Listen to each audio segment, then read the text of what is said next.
Well, from start to finish in this tournament, Spain proved to be the best team in the European Championship of 2024. From start to finish, they were tactically sound. They made good adjustments and substitutions. They had moments of individual brilliance from young stars like Lamine Yamal, Nico Williams. You had good performances from Rodri, from Dani Olmo, from Cucurella. They had an amazing showing at the European tournament, this European Championship this year. We cannot forget the contribution made by Dani Olmo at the end of this game, saving that what would have been an equalizer for England, saving that goal, stepping up and keeping that ball out of the goal, saved the championship for Spain. So shout out to Dani Olmo, shout out to this whole team. In today's video, we're going to be checking out Football Meta. This is not the first time we've reacted to Football Meta on this channel. We've featured many of his videos, his tactical analysis on this channel. And so let's get into a tactical breakdown of how Spain taught England a lesson in the final. Spain showed everyone that attacking football is the way forward, and it was another Agreed. extremely impressive performance against a very defensive English team. And in today's video, I want to highlight how Spain dominated the game against England, and how they instantly took advantage of a change in England's defensive structure in the second half. Let's take a look. Spain... Yeah, speaking of, he talks about how they took advantage of the English tactics in the second half, and that's something that I noticed while watching the game. I'm going to give my very elementary and ignorant perspective on what I noticed tactically in the game as I was watching it live. I noticed that early on it seemed like neither team was taking advantage of the other, taking full advantage of the game. It looked as if Spain actually dominated possession of the ball pretty handily, and it seemed like Spain were playing well, but they weren't creating the kinds of chances that would lead to quality shots on goal. So that's what it seemed to me. It's like, yeah, they're dominating possession. They seem to be playing pretty well, but they're not getting quality chances here. Everything seems to be like a very tough shot. I guess it looked like England was defending really well in the first half, because the times that Spain would have an attack, it seemed like it would fizzle out without much to show for it. And so then I noticed, though, like immediately in the second half, there was a change, because the goal comes so quickly into the second half, and it's as if Spain made their adjustment at halftime, and they never looked back from that point on. So that's my breakdown of what happened. And now let's hear the high level analysis from someone who understands tactics and how they work. Let's get into this. Been by far the best team at these Euros since they first kicked off in their opening match against Croatia. However, the same can't be said about England, with an underwhelming group stage performance, and making it to the final thanks to individual moments of brilliance from the extremely talented players at their disposal, with their best football only being played for about 35 minutes against the Netherlands in the semi-final. But last night's clash between Spain and England was a game of two halves, and while Spain were completely dominant in possession in the first half, England defended really well and didn't allow their key players to have time and space on the ball. The way England did this in the first half was by man-marking Spain's most dangerous players. So throughout the first half, Rodri was constantly being picked up by Foden, and wherever Rodri went, Foden would follow his movement. On the flanks, the fullbacks were covered by Bellingham and Saka in the first phase of build-up, ensuring that if the ball went out wide, they instantly tried to close these players down. And up top, if the ball went out to Yamal or Williams on the right flank, then Luke Shaw and Walker were disciplined in the first half in being able to close these spaces down. Now, later on in the video, we will see what changed in the second half, because Walker did start to allow Williams a little bit more space, and on a couple of occasions, Yamal was able to get on the wrong side of Luke Shaw. Yeah, and it was that part. That's where the goal came from, because he ends up getting on the other side of Shaw. And what I was noticing in the game is like that's where Yamal scored that like legendary goal in the semifinal. Is he cuts inside and scores a goal here in the top corner. Well, I noticed that Shaw and Guehi closed down on him right here, and it led to the assist or to the goal that came out of that. So I do remember this.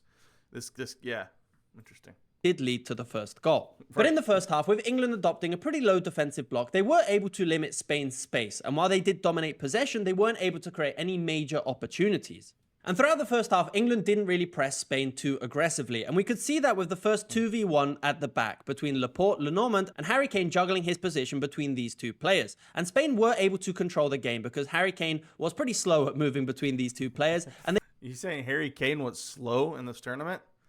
That's the understatement of the year. And you know what? I'm a Kane fan. I'm a Kane supporter. I want Kane to do well. I like him as a man. I like him as a person. I like him as a player. He looked slow in this tournament. Very slow. Looked old. And he's only 30. He's only 30. And to put that into perspective, I watched Lionel Messi play the other night in the Copa final before he went out with injury.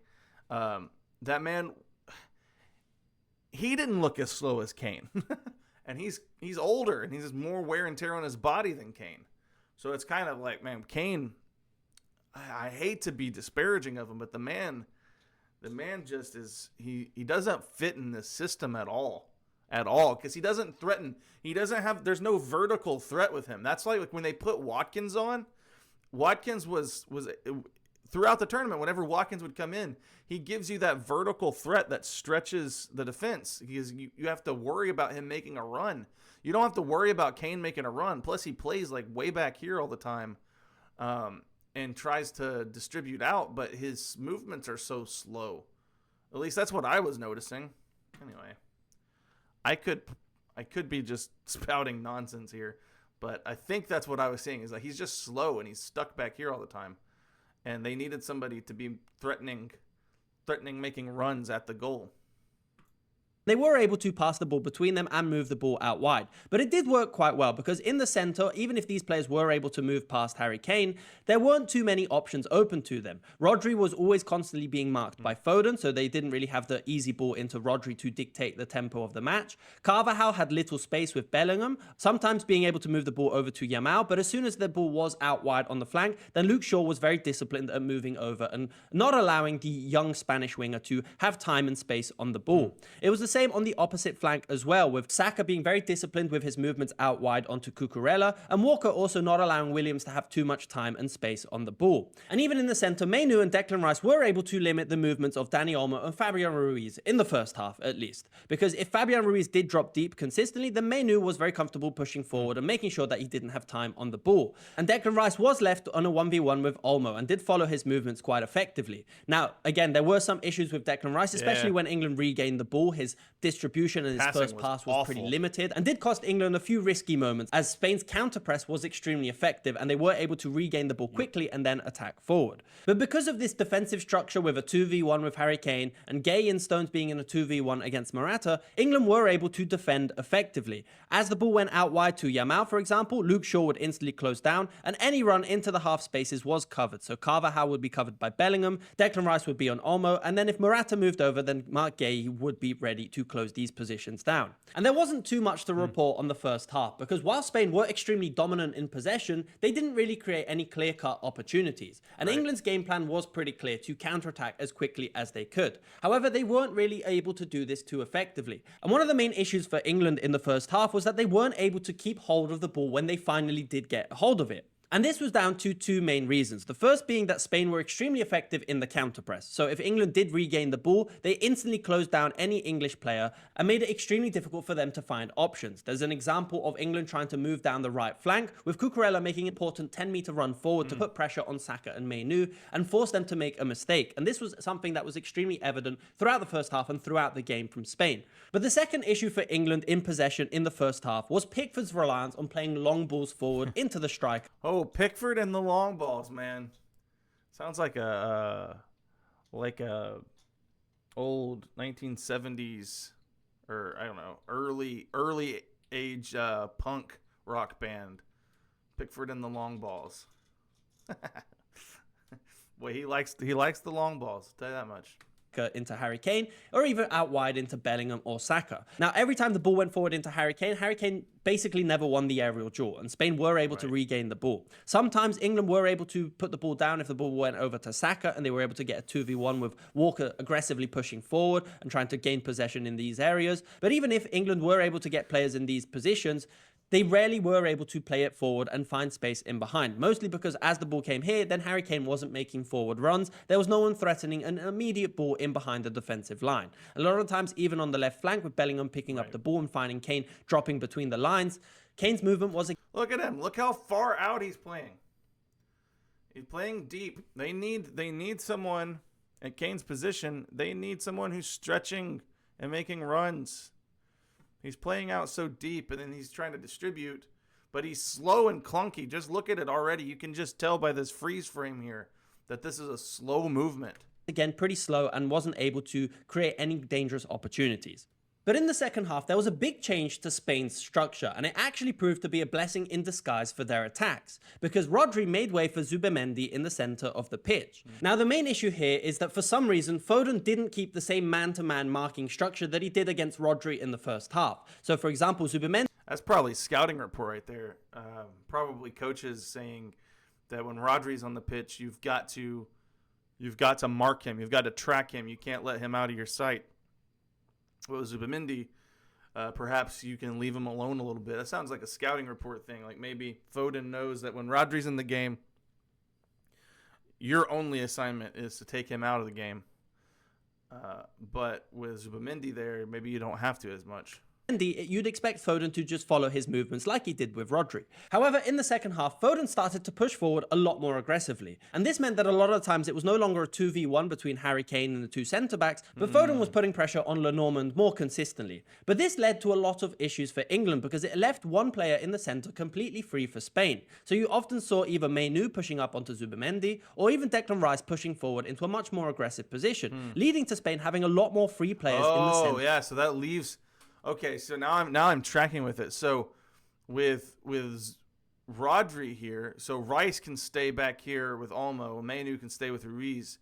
When Rodri's in the game, Foden is tracking Rodri, not putting much pressure on Lenormand because Kane was the one who had this responsibility. Well, in the second half, with Rodri out, looks like England want to put more pressure on this back line, maybe because they're trying to go more attacking.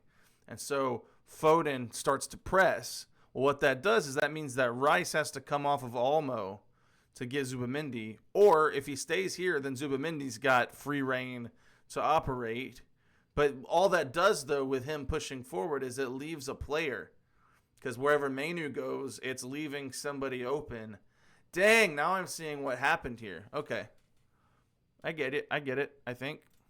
To hit. Now we can actually see this in the lead up to Spain's first goal because as they rotate and move the ball, Foden moves out of position to try and close down the centre-backs. And Bellingham is left in two minds on which player he needs to close down, meaning he's not as quick to close down Carvajal on the flank. And as the ball moves over to Carvajal... Which is, if Bellingham's not quick to cover and close down Carvajal down here on this flank, that's leaving this opening over here for Yamal to get the ball to Lamine Yamal, and that's trouble. That's trouble. You need to have somebody... You need to cut this flank off because you don't need the ball getting to Yamal. You also don't need the ball getting to Nico Williams on this other side. So they really needed to do a better job of cutting this down. So that press back here screwed them up because it gave him too much to think about. Dang. And instantly plays the ball forward into Yamal, Luke Shaw is caught on the wrong side of the Spanish winger. And it's the first time in the match where Yamal is able to get away from Luke Shaw in a dangerous position.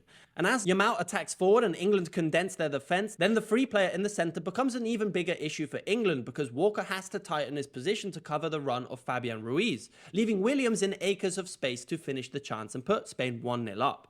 These first 15 minutes of the second half proved to be extremely costly for England because this change in how they wanted to press the defensive line meant that Spain completely took control of midfield and were able to create a lot more dangerous opportunities by consistently freeing up a player in the center to move forward. And it's the same pattern that we'll see when they were able to get their second goal in the 86th minute. It was clear that England needed to make some changes if they wanted to be on the attacking foot in this match, and the first replacement was Harry Kane coming off for Watkins up top. With this change, England's structure didn't really change too much, and their reliance in possession was still these long balls from Pickford forward over the defensive line. But again, these weren't very precise, and England weren't able to create They were not very precise at all, that's to say the least. any meaningful chances from these opportunities. And so the biggest change for England came with the introduction of Cole Palmer in the position of Mainoo. And in this case, England did change their structure somewhat. So Palmer moved as the attacking midfielder, Foden moved out wide, and Bellingham came in as the defensive midfielder alongside Declan Rice. And these changes very quickly worked in England's favour, and Palmer was able to put England 1-1 with an incredible finish from outside the box after an extremely impressive link-up play between him and Bellingham on a counter-attacking situation. But in typical Southgate fashion, as soon as England got the equaliser, their mentality shifted to defending and protecting the draw rather than going for the second goal. England, what you doing, boys? Lads, what are we doing? What are we doing, lads? We just found something that worked.